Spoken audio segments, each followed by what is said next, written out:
Welcome to Attainable Green.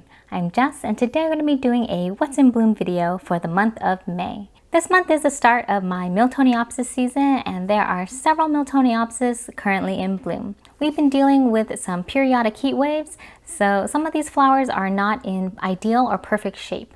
Some of the buds blasted, some of the leaves got a little bit sunburned, and some of the flowers are not as large as they could be in cooler temperatures. That's just part of what it's like growing Miltoniopsis outdoors in Southern California. But aside from that, let's just dive right in and I'll show you the flowers. So first off is the Miltoniopsis Bert Eileen. Now this is considered a red flowering Miltoniopsis, and it has this really velvety iridescent sheen to it. When it first opens up, it kind of has more of this pinkish magenta tone to it, and then as the flower matures and ages, then it develops that kind of rich velvety red look. This is more of a classic look to the Miltoniopsis, and I'm really enjoying the look of this flower. The next plant is the Morris Chesnut. Now the flowers on this plant are not its best presentation.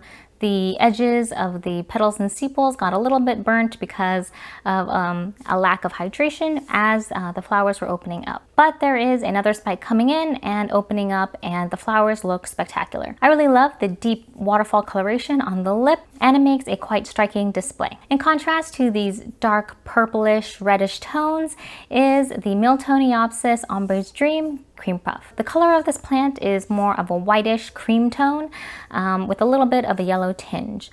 Now this plant originally had 4 buds on this spike, but 2 of them blasted in the heat, and the 2 that remained grew to full size. So this plant actually had the longest duration for the flower buds to fully develop and mature, and it actually looks more of a standard Miltoniopsis size. It's the largest of all the flowers that I have so far, and it's also the most fragrant. It kind of has more of a rose florally scent, and it definitely is very strong throughout the entire day. Now the last Miltoniopsis is the Maui Mist Golden Gate. So the flowers on this plant had the shortest time period to mature its blooms because we had warmer weather, and it didn't allow for the flowers to develop as large as they could have.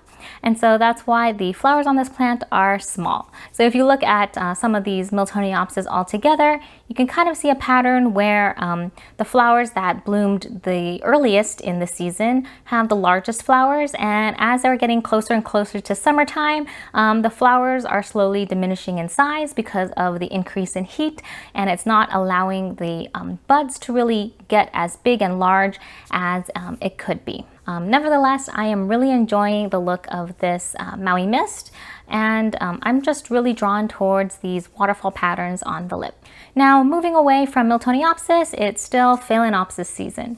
So I have a few Phalaenopsis to share, and it's kind of that intersection between the winter bloomers and the summer bloomers. So as the standard Phalaenopsis are ending their blooming season, the summer bloomers are actually starting their season. So it's a nice kind of overlap of Phalaenopsis. The first one I want to share is the Phalaenopsis SANDERIANA. Now this one is the parent to a lot of those pink complex Phalaenopsis that you see in the grocery stores, and it's easy to see why. Although the coloration is not as intense as you would see in the supermarket, I still love the pinkish tones of this plant. The flower shape is a little bit more wild looking, and I can see how it has a little bit of that moth orchid look to it. I think it looks really similar to the Amabilis in terms of flower shape. The coloration is really interesting because the entire petal and sepal is not one color. There is a patch that is kind of close to white, and then it gets subsequently darker as you edge out. So I'm really fascinated by this plant, and I can't wait to continue growing this. I got this plant in bloom a couple of months ago. The stress of shipping caused all of the flowers to fade in a couple of days. That was pretty sad because it was a very fantastic and large display of flowers.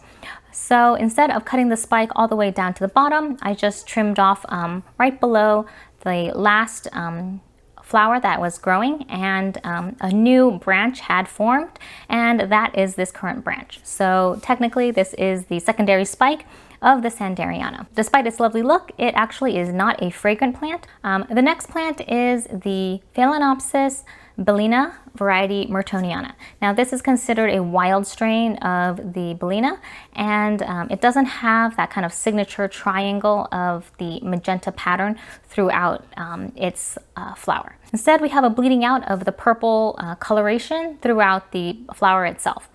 Usually it has more of a yellow tone throughout the entire background, and then there's like a small triangle of purple that kind of gives it that interesting look. So not only is the coloration not as distinct, the flower shape is more reflexive. So while the standard BELLINA has this really nice flat open flower shape, this one kind of starts to move backwards and have kind of a star-shaped look. Also, this plant is fragrant. So this plant to me smells really fruity and sweet. Some say it smells like Fruit Loops, and some say it smells a little bit more tangy. I find that it is a very pleasant scent, and I'm definitely enjoying it. Now the last Phalaenopsis is a complex phal. It's a standard no ID white Phalaenopsis. Now this one is potted in a self-watering setup in like a small bark, and I've had it for over 4 years. This plant was part of my original experiment into water culture. After that, I potted it up in a bark leca mix and just left it there, and for about 3 years it did pretty much nothing except grow leaves and roots.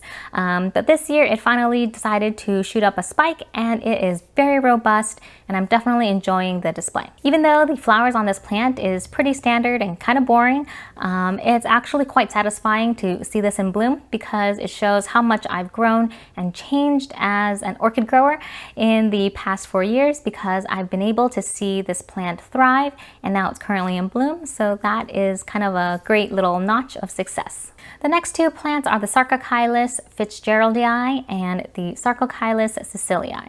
Now these two plants I picked up at the Santa Barbara Orchid State Hall that I had featured earlier, and these ones look great in bloom. I didn't have any part in developing these flowers, but I am enjoying how they look, and I'm really loving the way that they are displayed.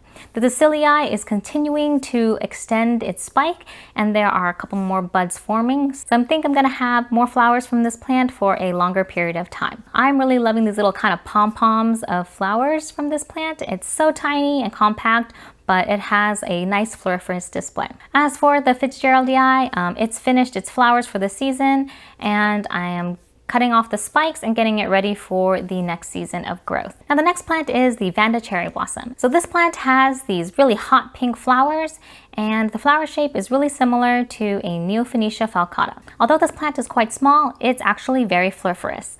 I don't have evidence of that because unfortunately I did not keep up with the watering on this one. When the heat wave hit, I got a lot of bud blast, and the second spike kind of lost all of its buds except for one flower. So unfortunately, I don't have the great display that I should have, but I know for next time and for the next growing season to mind my waterings for this plant so that we can get a spectacular display. Right now we have about a handful of flowers, and they're not in perfect form.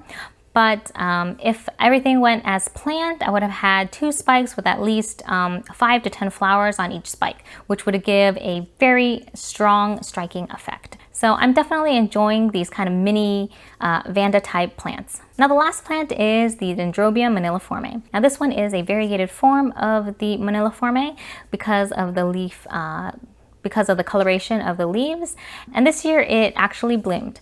So it has these 2 small white flowers. It has a little bit of a pink blush on the petals and sepals, and that's really exciting. I picked this up early in the winter season, so I wasn't sure if I could give it the proper dry winter rest that it needed, but it seemed like it didn't mind too much. As you can see, there are 3 new growths coming in really strong, really fast, and so I'm hoping that next year we'll have a better bloom show. So those are the orchids that are in bloom for the month of May, and if you have a favorite, please let me know. And if you like this video, please give it a thumbs up and subscribe to my channel Attainable Green to follow along on my orchid growing journey. Thank you so much for watching, and I'll see you in the next episode. Bye!